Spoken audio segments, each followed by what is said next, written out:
live long and prosper. I was going into Toshi Station to pick up some power converters. Lilu Dallas Multipass. Shut up and take my money. By Grabthar's hammer. What a saving. One does not simply walk into Mordor. X never, ever marks the spot. Winter is coming. You're a wizard, Harry. Stay a while and listen. Hey, old Kermit the Frog here. Bow ties are cool. So say we all. This is a Play on Nerds. Welcome, ladies, gentlemen, boys and girls of all ages, to a very special episode. I feel like I haven't made that promise in a little while. Episode 251 of A Play on Nerds. As always, I'm Steve, this other guy, Jarman. And we're here to co-host the hell out of this, or at least try our bestest. Mm-hmm. But this week, it's summer, it's hot. Oof. We're all looking for a little bit of refreshment. A cold treat to cool us down. Eli Roth heard our cries. The new horror legend remaking The Ice Cream Man. But that's not good enough for us. No. We have to go back and take in the original source material. 1996's Ice Cream Man, starring Tranya Levin, Clint Howard. And it's a doozy, folks. And unlike a lot of the other random movies we find, this one you may actually be able to watch somewhere. It's not 95, by the way. Just put that 95? Yeah. Oh, I gave it too much credit. But more of that later as we cool off. But until then, Jarman, what have you been up to in the sweet summer heat? Oh, boy. Just constantly working. I was thankful to be booked out for months for audiobooks, but I've been behind since my son was born. Now 7 months ago. I can't really use that excuse anymore, but it's like a train that left the station and it's way ahead of me. So finally I looked ahead and I had so many books that were like part 2, 3, or 4 of a series. And I was trying to find a book that maybe I could push forward, or even if they can't push it forward, maybe just cancel so I can leave a gap in my schedule so I can catch up and so I'm not being behind on all these different publishers and authors who are waiting on my books. They've been also gracious and kind about different problems that have popped up, and baby getting sick, me getting sick, making it worse. So I found a book that's going to be 17 hours, me as a solo narrator, which barely ever happens. It's a romantasy coming out. And I was like, oh my gosh, if they can move this one, that 17-hour gap would leave me like almost a week of time to catch up. And so I contacted the publisher. They were great about it. And they talked to the author and they're like, it's not a problem. So I pushed it forward to my next availability date, which is like, it's fantastic. So I have a big gap. I'm still behind right now, but if I work my butt off this next week, I'll be like, I can breathe. I've been getting barely any sleep. I never leave the house. When I go to get gas or like groceries, I'm like, whoa, the outside world. This is so weird. I forgot the sun was so bright up here. Oh, as you say that, it's funny because I went out there to get the mail, because even taking out the trash, I'm completely in the shade. So I've been taking out the trash every week. That's one of the things I do. And I went to get the mail, though, for the first time in a while, because Jolie just usually grabs it when she's getting from the car from work. And I got into the sunlight. I'm like, what is this? And I felt this on my skin, the sunlight, the vitamin D. It felt so strange. I'm really a mole person in here. And hissed at it. So, clutching your cape over your eyes. How dare you, sunlight, infiltrate my skin?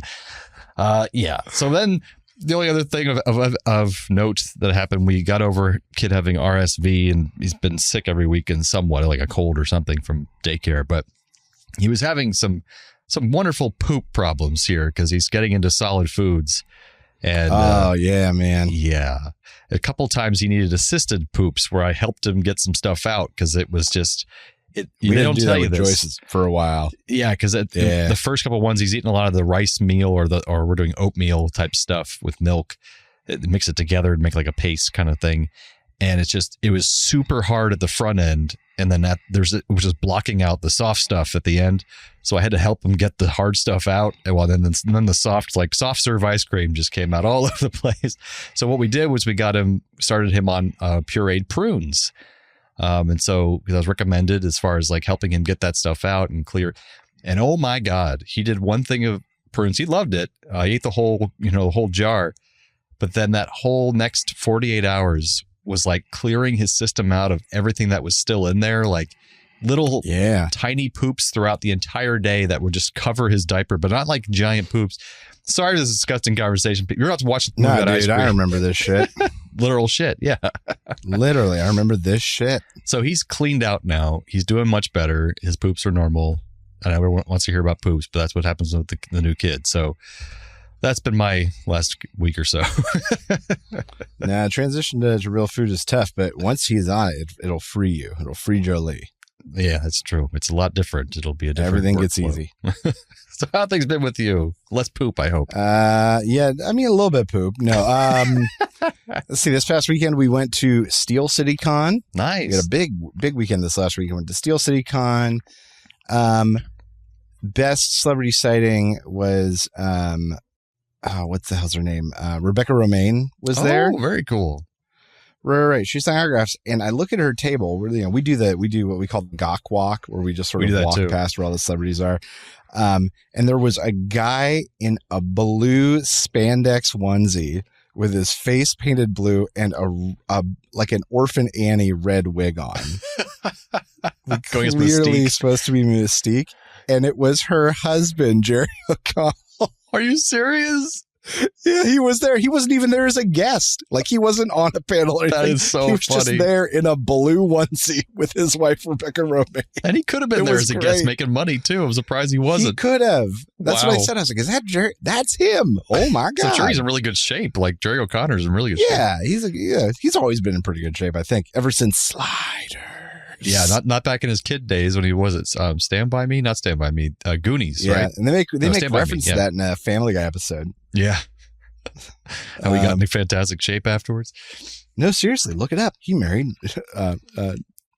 Jessica Romaine. Or what the hell's her name? Rebecca Romaine. Rebecca Romaine.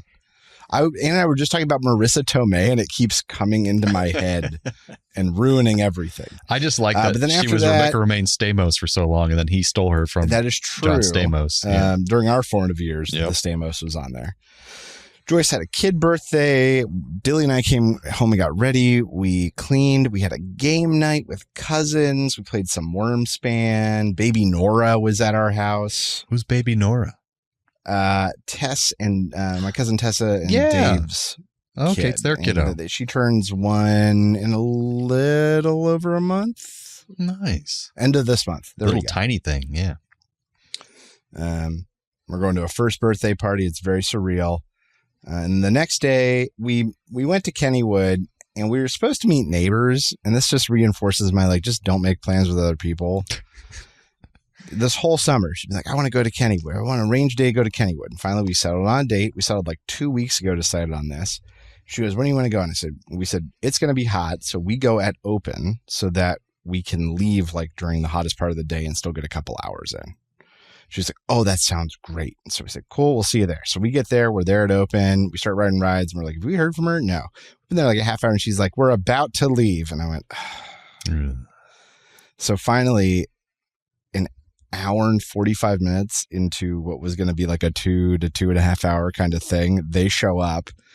Let the girls go on one ride, and I'm like, we got to go. We got a rest of the day to have. I'm sorry. I'm sorry you weren't responsible enough to get here on time. And then we had family dinner at Christian and Sarah's place. I had D&D. Yeah, I had a real busy weekend this last weekend. A lot of fun stuff. Yeah, man. I can't wait till my kid Normally actually our walks weekends are around not so I that can do packed. fun stuff like that all the time. Yeah, man. Seriously, once it can wipe itself, everything changes, Accurate. Accurate. But yeah, so that's just what I've been up to. So I think with that, it's time for some nerdy news. It's time for Nerdy News.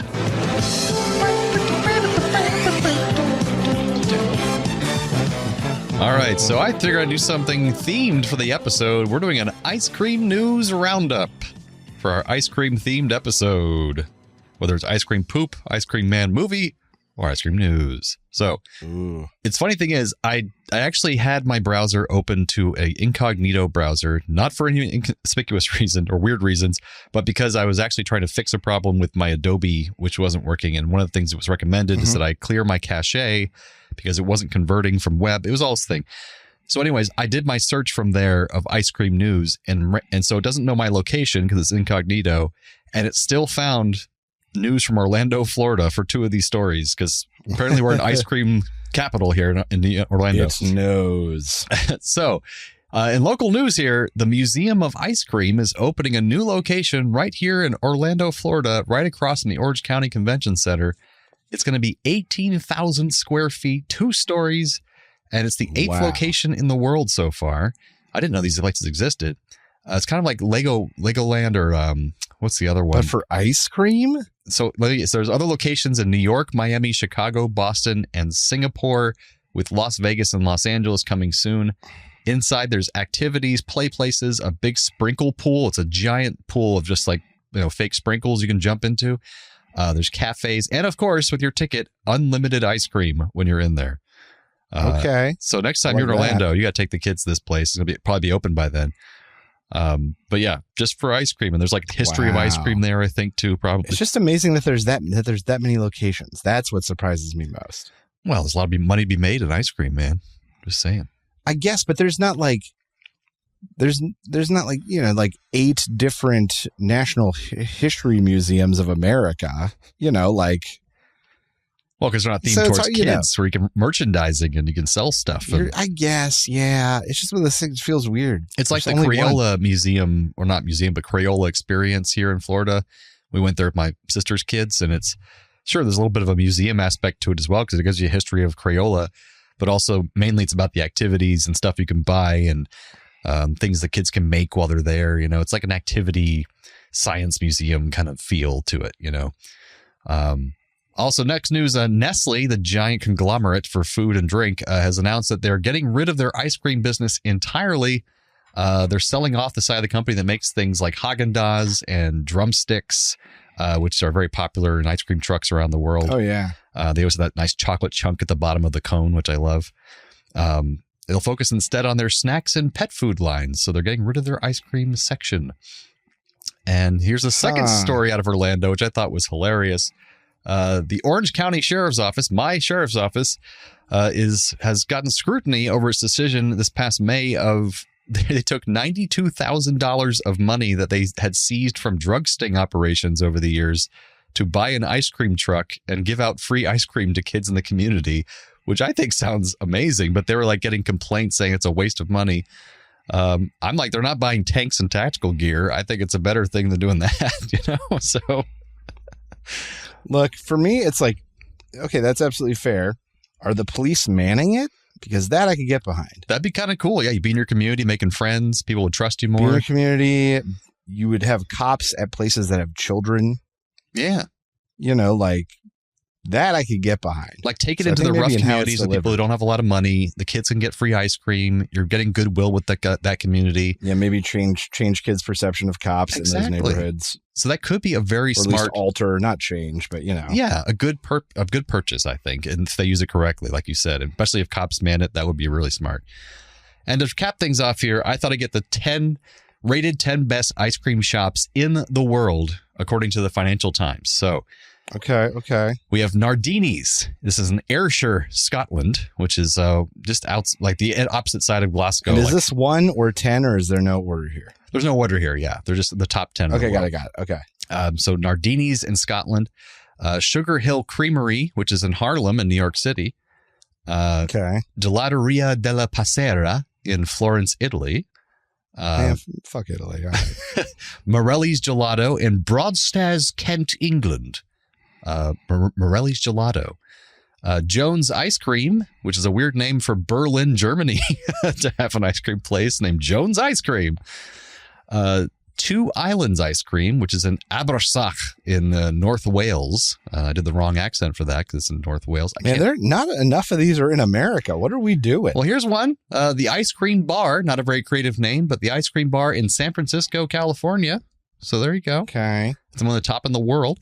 The Apiary in Singapore. Jalupo, which is in London, England. A strange name for a place in London, England, but and then Cadore in Buenos Aires, Argentina. So we have one in New York, one in... We need to step it up, America. I know, but we have 2 out of the 10 in the world. That's pretty good. considering we're only we one used to country. be the best at being fat. We should have at least 5 out of 10 of those places here. And apparently one in Orlando, since we're a big ice cream And news one's place. in San Francisco, like the healthiest city in the U.S. So It's got to be like non-fat ice cream. It's going to be garbage. doesn't count. So that's some ice cream roundup news. And I think that brings us to our main segment of Ice Cream Man.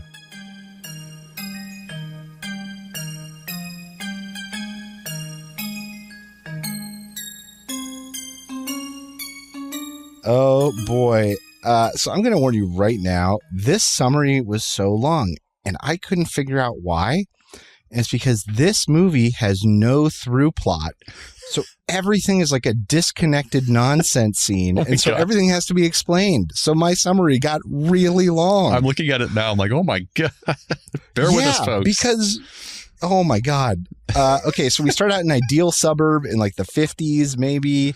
Where the ice cream man is gunned down by drive-by gangsters and a disturbed little kid takes the ice cream from his cold, dead hands. Bam, we cut to the future. A different young boy plays a very boring-looking video game, but the ice cream man is there. Hooray!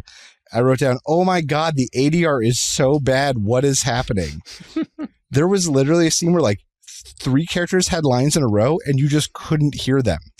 You just could not hear the audio of what they said. The kid orders an orange push-up, and we meet Clint Howard's character, the ice cream man, who's just creepy, I guess. And the little boy didn't say please, and he didn't like that. And his truck is deeply unsanitary. There's bugs in there. And then, this became a theme for the whole thing. I said, did we just lose the main character? Or is this new kid the main character? I thought the little brown-haired child was the main character. Yeah. It was and then confusing. all of a sudden I said, there's a Macaulay Culkin wannabe-looking kid that they go and meet at a park. I was like, is he the main? Have we finally met the main character? The ice cream man is the main character, obviously. Kind of. I literally say that later. A creepy man with a stick is at the park and creeps them out and has really no other purpose. The new main character, I guess, trips and drops his ice cream. He tries to wipe it off on his shirt like an idiot while the ice cream man is at the park. But I don't understand. There was an old guy who had a painful memory with a stabber. He dies. It all gets really messy. I wish I could make sense of it. We then meet Mr. Laney, who's a local reverend, and the only actor you're going to recognize other than Clint Howard in this thing. David Warner. Meanwhile, the ice cream truck is a rockin', and the little boy, I guess the main character from earlier, is locked in the freezer. The ice cream man murders a dog off camera.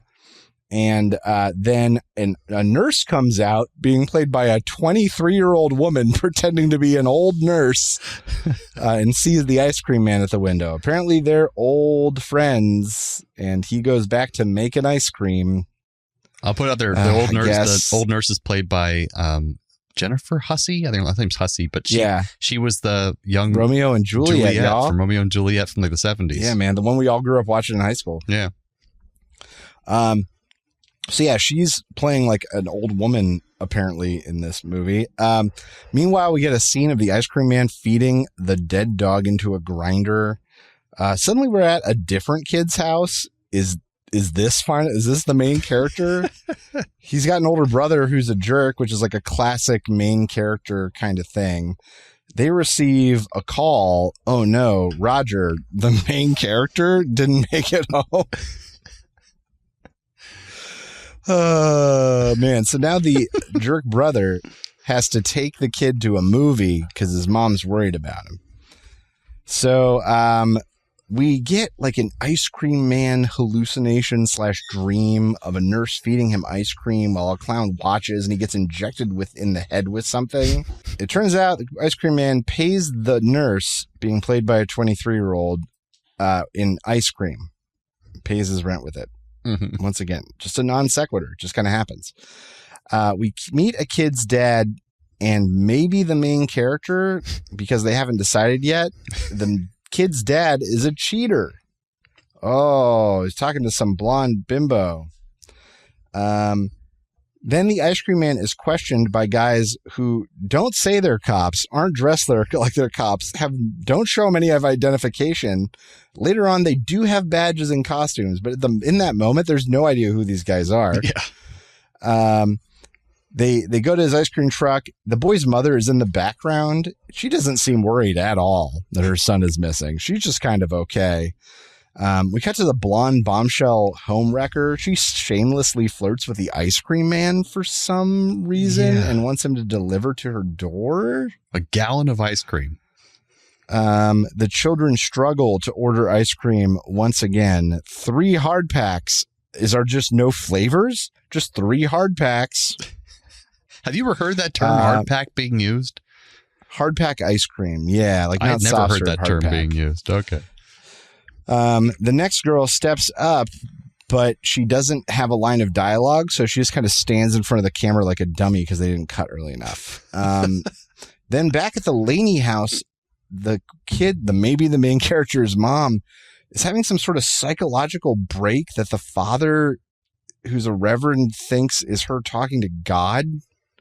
Never explained. Okay. Nope. Doesn't pay off in any way. Small Paul, who's the Macaulay Culkin looking kid, runs into the ice cream man. He asks the kid if he is the main character, because at this point I'm convinced the ice cream man is the main character of this movie. Small Paul and the ice cream man have a nice sympathetic bonding moment. Mm-hmm. Which once again leads me to believe the ice cream man is the main character. Then I realized the thing he's playing with is the stabby stick from the weird old guy from earlier. Oh, he murdered the old weird guy. Tuna, who's the name of a kid whose only distinct trait is that he's fat. He witnesses the Macaulay Culkin getting dragged into the truck. And in this moment, it was like Clint Howard doesn't know how to yell. He's like screaming after the kid, or he's like chasing after the kid, and he's like, "Come back now, come on!" Yeah. I'm like, "What is happening?" Like it's like he as a person doesn't know how to do it. It's very weird. Tuna makes a run for it. So one of the main characters runs into the first main character from earlier, who's been hiding in a bush, and the brown-haired kid. And Tuna goes home, takes his shoes off, and it turns out his mom has figured out that his dad's cheating. And this has no bearing on the story other than to maybe not feel bad about the dad. Tuna gets sent to his, what the hell did I wrote? His room. There we go. But the ice cream man is there. Ooh. Outside. Yeah. And then my favorite part of the movie, and Anna and I both went, someone was like, well, let's play some Pinochle. And I was like, yeah, Pinochle. That's my old person game. This is the best part of the movie for us. We both went, yeah. The next day he goes to the store with his mom, and the ice cream man is there. The kid runs for it and immediately wipes out on a very poorly choreographed shelf. The kid has to find his mom. There's adults everywhere. They see this happening and don't seem concerned at all that a grown man is chasing a child. He goes up to a woman who is dressed exactly like his mom in a not generic, very distinct outfit. They didn't make it a generic outfit. They made a very distinct outfit.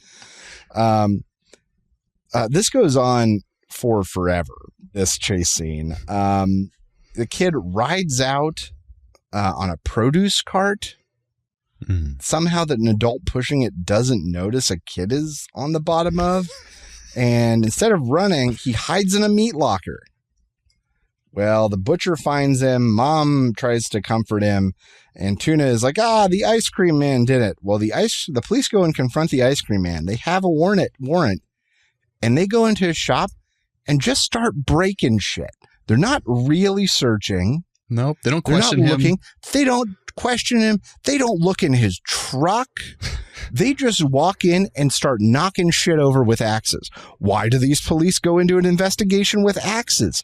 Who knows? This movie doesn't know. I'm literally asking, who knows? No, does someone know? Please tell us. So yeah, they just break a bunch of shit. They don't put him in handcuffs. They let him wander around. He could be tampering with They're evidence. really nice to him. They don't Actually, give a like shit. they're not even like question. They're like they think he's not even a suspect. They find nothing, but they leave the place destroyed. I literally wrote, "What the fuck was that?" Yep. The nurse comes out. She's still an old 23-year-old woman, and now in this scene has a British accent she didn't have before, which is very exciting character development. She literally all of a sudden has a British accent. The police leave, and then I wrote, "What a difficult summary to write because there's no through plot to summarize." I literally wrote that sentence. Wow, it feels like a basic actual search should have found the hidden room that he goes to in the back of his freezer. Mm-hmm. It's the main character or Macaulay Culkin, or he's alive. That's what's important. He's alive. And then I wrote, I guess the Ice Cream Man is both the protagonist and the antagonist of this movie. Hard to tell at this point. Meanwhile, at church, Mr. Laney preaches. He says, "Let us pray," shows that his hands have stigmata, doesn't actually pray. No one bows their heads or says amen, and then everyone just stands up and leaves. I didn't notice that he had stigmata.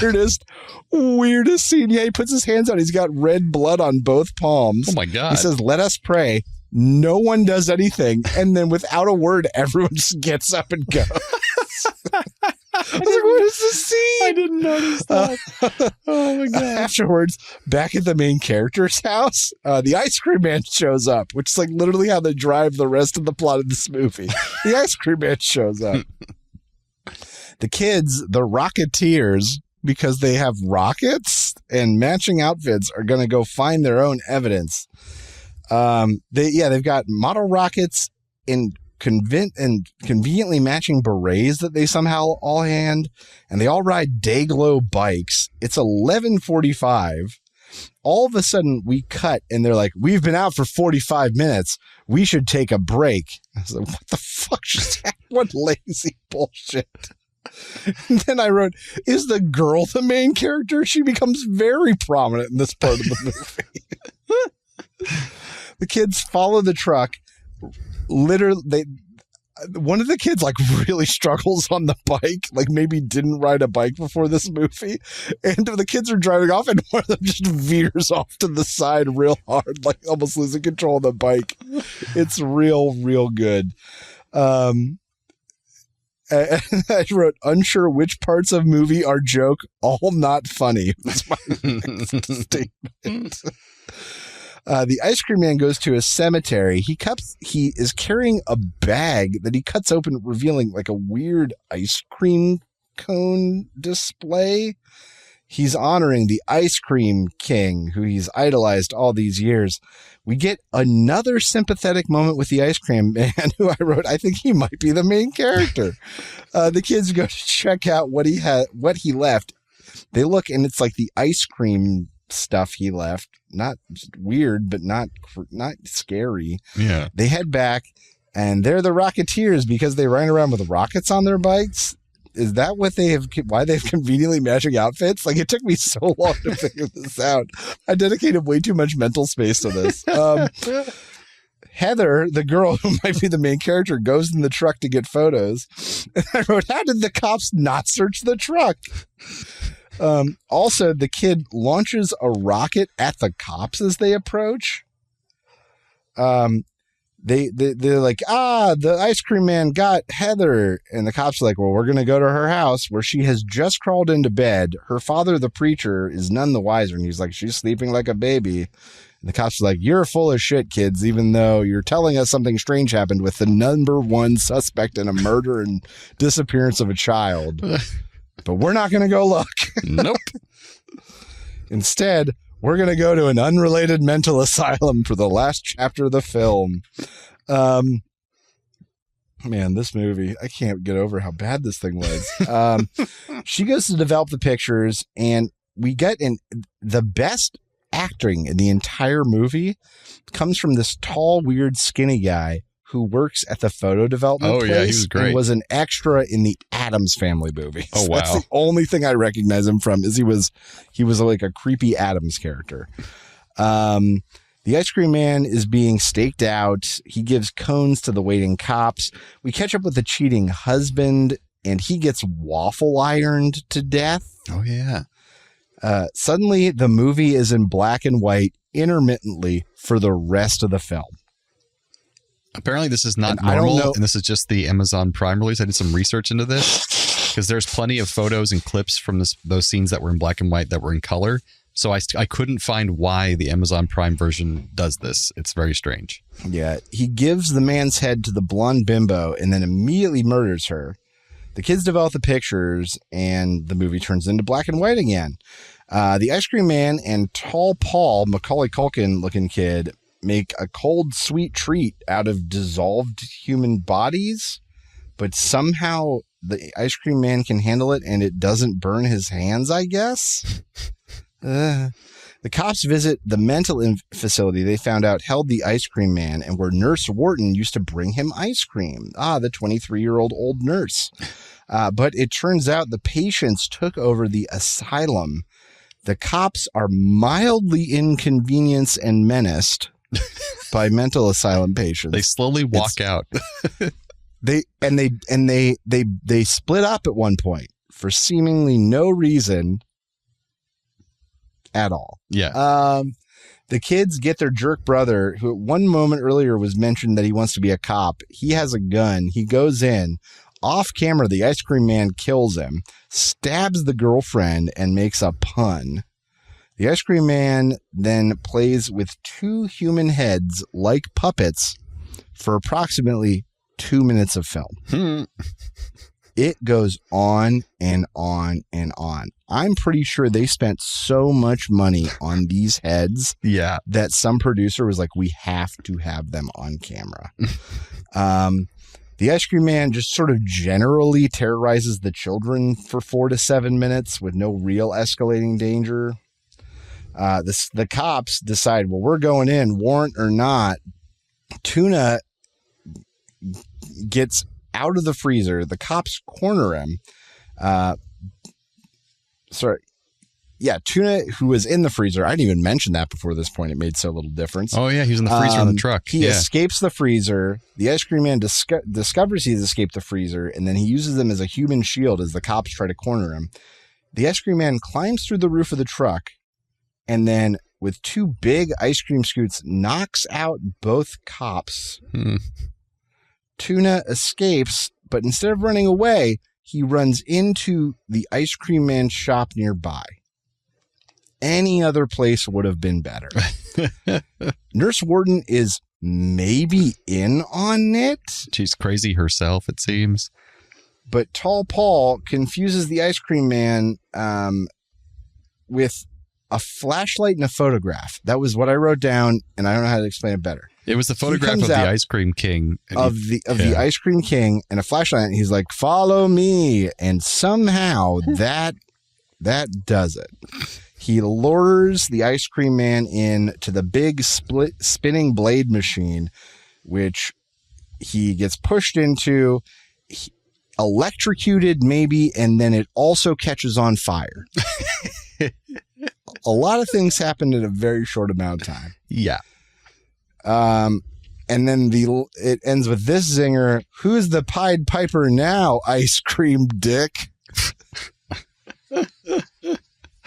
Oh, God. The day is saved. The police are finally on the scene doing something. Nurse Wharton is somehow not implicated and in handcuffs. We cut to the fall. We only know this because they literally drop leaves in front of the camera, even though everything is green and lush. And then when they show the kids, they're all in like fall sweaters. Mm-hmm. Mm-hmm. It's real weird. They're like, hey, where's Paul? Small Paul. And they're like, where do you think? In therapy. We cut to Small Paul, not in therapy, but like in a mental institution room. Yeah. Where he's hand churning ice cream, continuing the tradition of bad movie making. Presumably that's where Eli Roth picks up. This was a really rough summary, not only to say, but to write. This movie is so confusing. It has no actual plot. It might be the first movie we've watched where there is no established protagonist. Yeah, and no motivations for really anything happening in the film. Like, we don't understand why any of this is happening. Why is he... My biggest thing was like, why is he killing people? We don't understand why. Because at first in the movie, I was thinking at least, that, oh, okay, I see what's going to happen. He's going to kill, like in a really horror film kind of way, all the adults that are mean to the kids. You know, like he's going to kill the cheating dad. He'll kill the weird pastor who's strange to his daughter and his wife. He'll kill the, and the mean brothers. The adultering father and the bimbo. Exactly, the bimbo, yeah. But no, he doesn't have any motivation like that. He kills people seemingly at random. He tried to kill the kids a couple times. I was like, so it's not even the kids he's trying to protect. Like, there's no real understanding or motivation between anything happening at all. No through line whatsoever. Yeah, it just felt like I can see how I'm with you. This could have been an okay movie structurally if he was a little bit creepy recluse, but misunderstood. Mm-hmm. Protecting kids or something.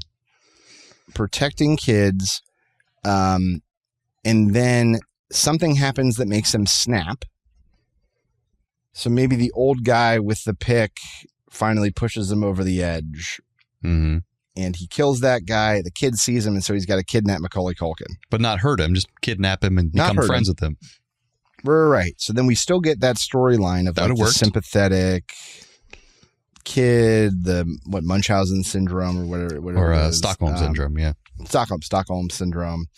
Like that whole thing could have worked, and then you're right, he could have started killing the cops, killing the adults who are mean to kids. While the kids investigated and were sort of shielded by plot armor because he wouldn't kill the kids. Yeah, that would be an interesting, fun movie. Like, sure. Interesting, fun movie. We would have had a lot of the same beats, but instead it was like, nah, he murders people, and he's somehow been getting away with it, and then he murders more people, and he's not very good at it. How is he getting away with this? Like, you know.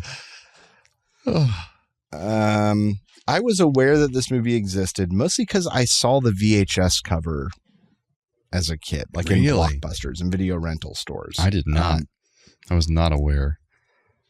I loved Clint Howard's Muppety caveman face. He did a great job doing what he could with this part in this movie, but that's about it. Like, he did as good as he possibly could have. What are your thoughts? This was so bad. I had some fun notes, like the kid that's supposed to be the only defining feature is they kept calling him overweight all the time was they put him in a fat suit. Like, it's just basically a really bad one too, like a pillow. And it wasn't even a fat suit. It was like a padded shirt. Yeah. So they couldn't even find an overweight kid to be in that part. And why do they need to make that his one defining feature in the first place? Who knows? I mean, I guess ice cream themed. Maybe that makes some sense. Now, mind you, with him being the fat kid, I assumed that, like, once again, I assumed he was a protagonist because it was like the thing that he loves is ultimately the thing that could kill him. And then when I saw the fat suit, I was like, okay, so at the end that's going to come off because he's going to have faced his love of ice cream and lost weight. Like, I thought that was going to be the pay there. And it did come off at the end. They pat his stomach and they say, like, good job. And that's like, what? Yeah. That was it. Like, that made no sense. Yeah, I don't... There's funny note. There's a lot of times they say only happy days over and over again, which is funny because his brother starred in Happy Days. Mental asylum. Yeah. Yeah. So like a Happy Days like wink there. They kept saying they're going to put a tail on the ice cream man, and then they did, but then the tail never did anything, or actually watched him and they fell asleep in the car. It was completely useless, even though he drove all over town doing creepy stuff all the time, and there's never cops around him at that point. Why is the brother come in suddenly wanting his camera back really angrily? Like, where is my camera? And like, oh, because it had, I guess, like naked shots on it, but then they're blurred out in the Amazon version. I didn't understand either. And Anna went, oh, there's dirty pictures on there. And I went, oh, and then you would have seen the dirty pictures normally, but then Amazon blurred them out for some reason in the photo development lab in the black and white. It was also black and white for that for no apparent reason. I don't understand why. Yeah, there was another shot in the mental asylum where like a guy's crotch was blurred. Yeah. I noticed that too. It was strange. And that mental asylum scene with the cops going into it was just insane. And where they kept cutting back and forth, and like would cut back to the cops, it'd be in color, it would cut back to the doctor being black and white. Like, what the hell is going on? It made no sense. Yeah. And they had this whole plot that was starting somewhere with David Warner, this classic actor who was I knew from Ninja Turtles as a kid as the professor. Yeah, Ninja Turtles too, baby. But he's in tons of movies. He was in Star Trek a few times. But he is this pastor. He's a great actor. His wife seems possessed, and he's very controlling of his whole family. That's going to go somewhere, right? He's going to be like, go against the ice cream man or something. Nope, didn't go anywhere. Didn't do anything. Nothing with that. Yeah, the kids I thought were pretty good actors for being kid actors. I'll give the movie that. Yeah, they weren't bad. So there was some fun gore effects when they happened. There? The heads were pretty cool. Fun. They didn't need to be on screen for 3 minutes, but they were pretty cool. Yeah, they were on for a long time. But yeah, no character development that made any sense. Terrible writing, lots of bad editing, confusing, but worth a watch, I say. I'm going. I don't know, man. I don't know if I can endorse that position. It's a fever dream of weirdness and just disjointedness. Oh my God. The only good thing is it was only like an hour and 35 long. Yeah. That was good. It could have been shorter. Well, should I jump into some trivia then? Let's hit it. Clint Howard apparently screamed and yelled at the top of his lungs while driving in a car every day to the set in order to have a more gravelly voice for his role as Gregory, which maybe that's why he couldn't scream or yell on set. That might make sense, but like seriously, there was a point where I was like, why isn't he yelling? Hey, kid. Hey. Yeah, it was weird. Yeah. This movie was sponsored in part by Converse, the shoe company. Many characters wore Converse shoes, especially the classic Chuck Taylor All-Stars. There's also an extraordinary number of shots of shoes throughout the entire film, which you think back like, oh yeah, there kind of were a lot of close-ups of shoes. Yeah. Mashed potatoes were used as a substitute for ice cream in a lot of the shots. That's why we have a lot of shots of vanilla-looking ice cream, because ice cream would have melted too quickly, which is... Hard pack these. This is the director of this film was named Paul Norman. This was his only movie he made outside of the adult film industry. So he primarily made porn. And he made this film, which makes it more disturbing that it stars a lot of children, which is not saying that all porn directors would be pedophiles, but it's just kind of strange that would be his first foray and only foray into regular filmmaking. And his wife at the time, her name was Tori Wells, which in the mid-90s was a big porn star. She was credited as Britannica Paris. And you see her in the movie as the woman in the supermarket who very randomly, and just like this movie the whole time, just randomly asks him what color lipstick she should wear. That was one of the that was one of the better moments. I actually wrote it down. Did you? Yeah, because it was genuinely funny. It was kind of weird and off kilter and strange. Yeah. She's like, what do you think of this color? And he goes, looks good on you. Get a dozen. And that was like one of the funniest moments in the entire film. It was very random, but yeah, she was a huge porn star at the time, Tori Wells. The scene at the sanitarium were shot at an actual abandoned sanitarium in Pasadena, California. And what's creepy is the satanic drawings that were all over the wall and graffiti, those were all already there. They didn't put any of that on the walls. It was just in this abandoned insane asylum, which is pretty weird. If you look back at that graffiti, it was well done, and that makes sense. JoJo Adams, who played Tuna, he had a pillow under his shirt to make him look fatter for this role. It was just a pillow. That's all it was. Really? Yeah. The movie was more of a spoof on the horror genre in an earlier draft of the screenplay, which I think would have made for a much better movie if they didn't take themselves as seriously as this movie tried to do. But they scrapped that and went for the more serious route. And something else I wrote in my notes as I was watching was like, and you mentioned it a little bit too, when they're in the insane asylum, the two cops, they see all these very feral patients there, almost going after them, and they just kind of walk out slowly. And the one really serious stone-faced cop, he just looks completely uninterested and just kind of shoves people away as he very slowly, nonchalantly walks out. Yeah, they're both mildly inconvenienced by this. But at least the other guy had some sense of urgency in his lines. And it makes then sense. he ended up punching a few of them. Like there was some physical altercation with him, but then we cut to Jan Michael Vincent's the name of the other guy. And you're right. There was no confrontation. There was no reason they should split up. Mm-hmm. That made no sense. But Jan Michael Vincent, no sense. Was a pretty big up and coming male star at the time. He was with movies with Charles Bronson and what's the other guy with the mustache at the time? Burt Reynolds. He was a couple movies with them, and one of those movies about fast, not Top Gun, but the other one. Iron Eagle? Not Iron Eagle. One of those kind of movies about Never fast say cars. Die. Iron Eagle, together forever. Never say die. But this guy was up and coming, really good looking guy, and he was younger, and it was like, oh, he's gonna be a huge star.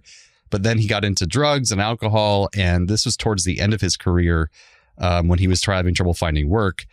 And so you could tell he didn't want to be there. And apparently the story is he was completely drunk while he was on set most of the time for this movie. And so that's all the acting you see him doing where he's barely moving his face, going like this and just walking slowly, is because he was drunk the entire time he was on set for this movie.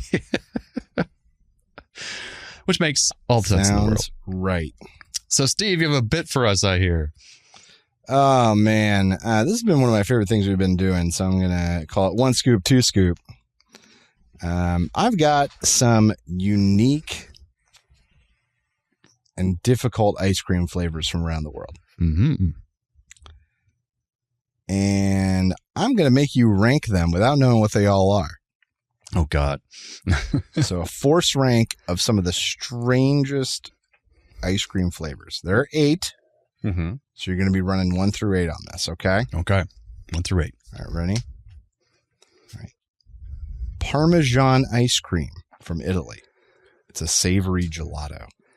That does not sound very high on my list, so I'm going to go 6 because I could take it, but it wouldn't be. I would not want to choose that. So I'm gonna put that. Not ideal. Not ideal, but it'd be. I could like cheese.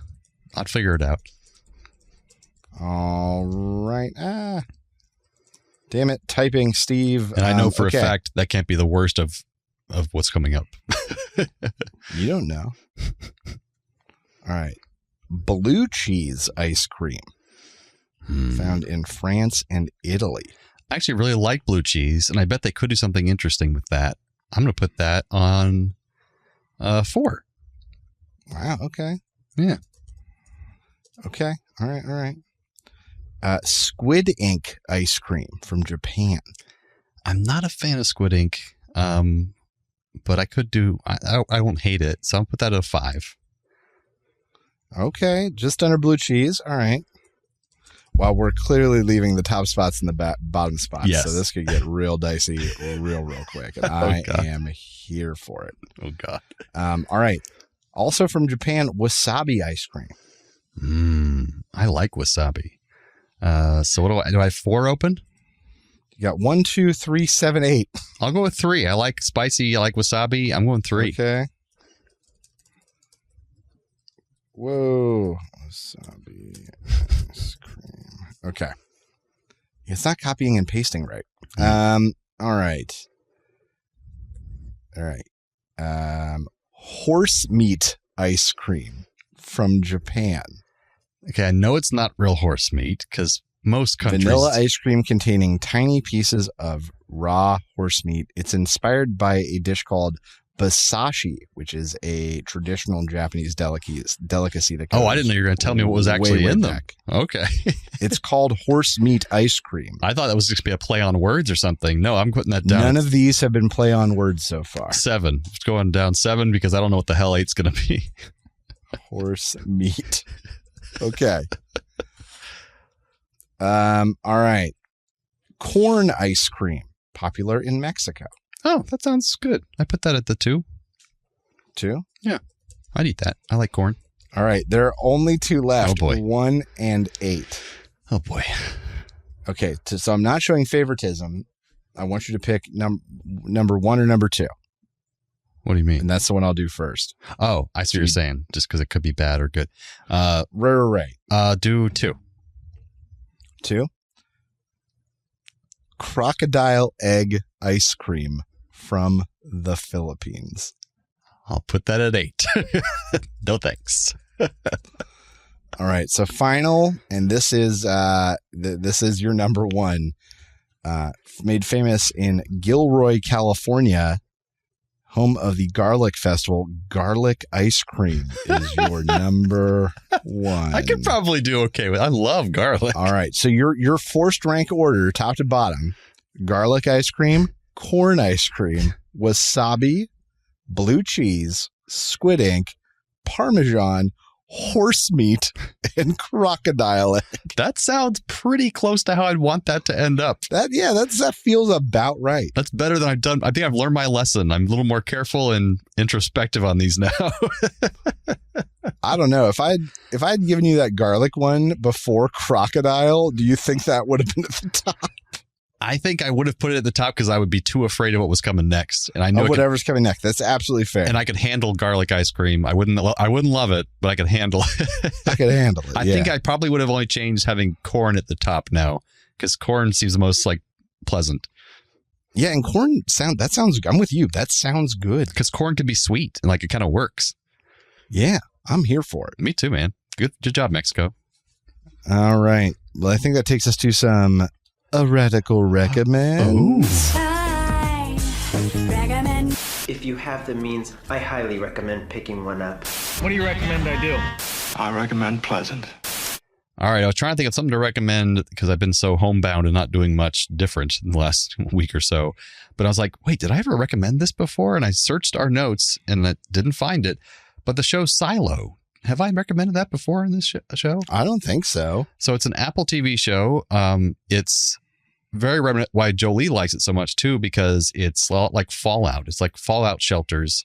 There's these silos all across the world. Or not as far, we don't know how far they are, but there's these silos, and people are. It's post-apocalyptic. We don't know what happened. They're living far in the future, but so their society is a little bit different. So the mystery is all about why are they in this silo? Why can't they go outside? Why are these rules in place? And all the mysteries unfolding. There's Tim Robbins. Oh my gosh, what's the lead actress's name? I can't remember now. I can see her in my head. She's in lots of stuff. You'll recognize her. And then the first she's season started off with some interesting actors too, and also Anne from Parks and Recreation, Rashida Jones. So it's like a lot of other Apple shows, man. Just high quality content. And without giving anything away, I will say the third season so far I've started watching. It's not as great. It's going real slow and taking its damn time with things, but otherwise, I think it's a great show. Steve, have you seen this? Anna and I think watched the better part of season 1, but have certainly not kept up. Season 2 was great as well. It's just season 3 is just really, really dragging things out, making us trying to. But anyways, it's worth watching. High production value, like a lot of their other shows. Great acting. So yeah, Silo. But that brings us to some trailer reviews. If I can find the button, trailer reviews.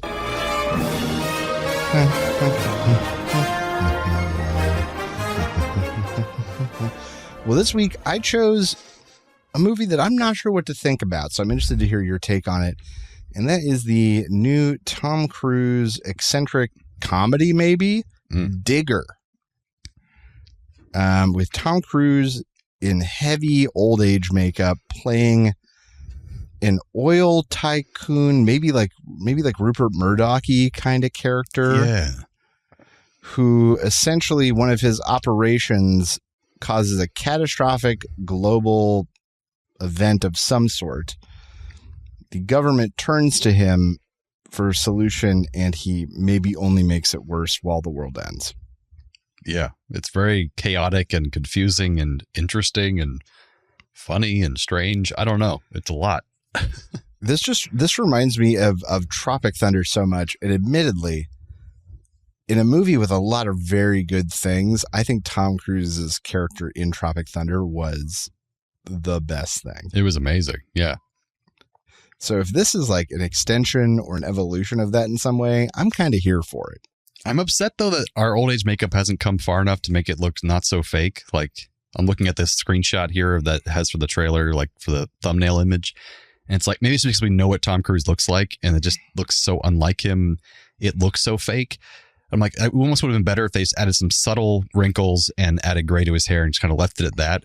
Because he just looks like he's a prosthetic mess in that picture. To me, anyways. I don't know. How old is Tom Cruise for real? He's 62, I think. 60? Oh, my God. So he's 64. 64, yeah. That's close. So if anything, that's how he would look if he wasn't Tom Cruise. Yes, exactly. That's how he would look. So I'm saying, you don't need to do too much. Just make him look like a normal human, and then he'll look like his age. It'll be fine.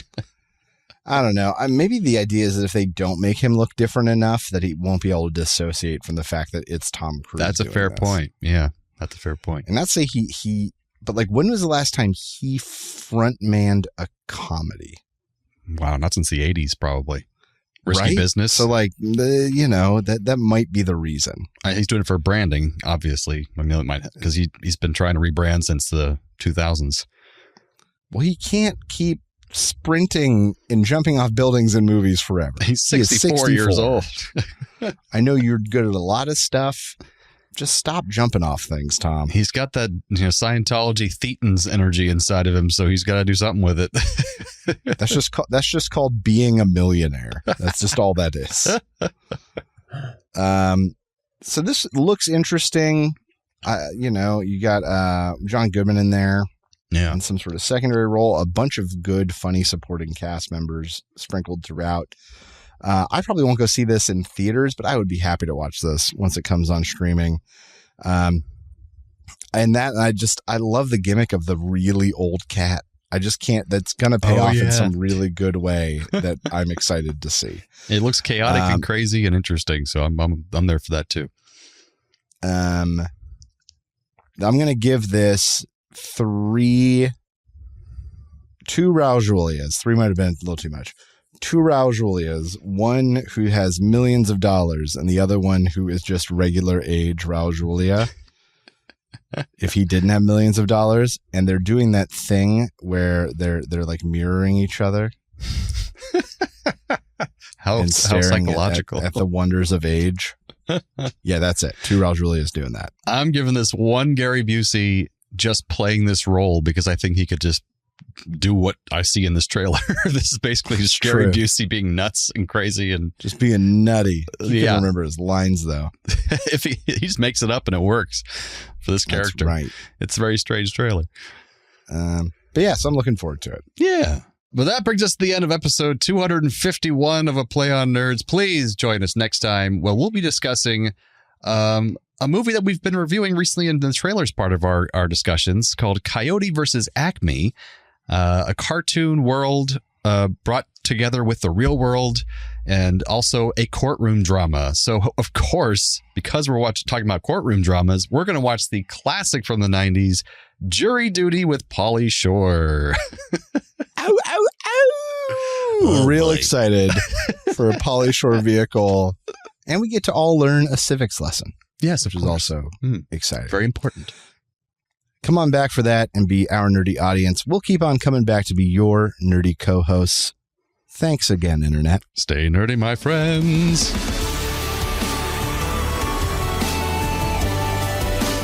Thanks for listening to A Play on Nerds. Feel free to email feedback at aplayonnerds.com with all your questions or comments. Shoot us a message on Facebook or Twitter and earn yourself a sweet shout out on the show. Review us on YouTube, Spotify, or Apple Podcasts so even more nerds can find us. Tell your friends, tell your enemies, we aren't picky. Check out our entire back catalog and other offerings at aplayonnerds.com. And how?